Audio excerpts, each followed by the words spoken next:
اور ان کا خیال یہ تھا کہ ایسا کرنے سے کوئی فتنہ نہیں ہوگا، اس لیے وہ اندھے اور بہرے ہو گئے۔ پھر اللہ نے ان کی توبہ قبول کی، پھر ان میں اکثر اندھے اور بہرے ہو گئے، اور اللہ ان کے اعمال کو خوب دیکھ رہا ہے۔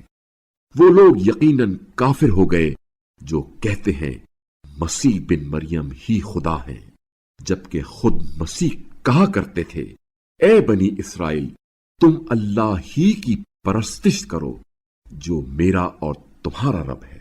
بے شک جس نے اللہ کے ساتھ کسی کو شریک ٹھہرایا، بتحقیق اللہ نے اس پر جنت کو حرام کر دیا اور اس کا ٹھکانہ جہنم ہے، اور ظالموں کا کوئی مددگار نہیں ہے۔ بتحقیق وہ لوگ کافر ہو گئے جو کہتے ہیں اللہ تین میں کا تیسرا ہے، جبکہ خدائے واحد کے سوا کوئی معبود نہیں ہے۔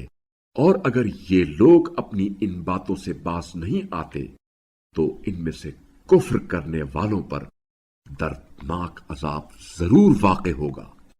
آخر یہ لوگ اللہ کے آگے توبہ کیوں نہیں کرتے اور مغفرت کیوں نہیں مانگتے؟ اللہ بڑا بخشنے والا، رحم کرنے والا ہے۔ مسیح بن مریم تو صرف اللہ کے رسول ہیں، ان سے پہلے بھی بہت سے رسول گزر چکے ہیں، اور ان کی والدہ صدیقہ راست باز خاتون تھی، دونوں کھانا کھایا کرتے تھے۔ دیکھو ہم کس طرح ان کے لیے اپنی آیات کھول کر بیان کرتے ہیں، پھر دیکھو یہ لوگ کدھر الٹے جا رہے ہیں۔ کہہ دیجئے کیا تم اللہ کے سوا ایسی چیز کی پرستش کرتے ہو جو تمہارے نقصان اور نفع پر کوئی اختیار نہیں رکھتی؟ اور اللہ ہی خوب سننے جاننے والا ہے۔ کہہ دیجئے اے اہل کتاب، اپنے دین میں ناحق مبالغہ نہ کرو اور ان لوگوں کی خواہشات کی پیروی نہ کرو جو پہلے ہی گمراہی میں مبتلا ہیں اور دوسرے بہت سے لوگوں کو بھی گمراہی میں ڈال چکے ہیں اور سیدھے راستے سے بھٹک گئے ہیں۔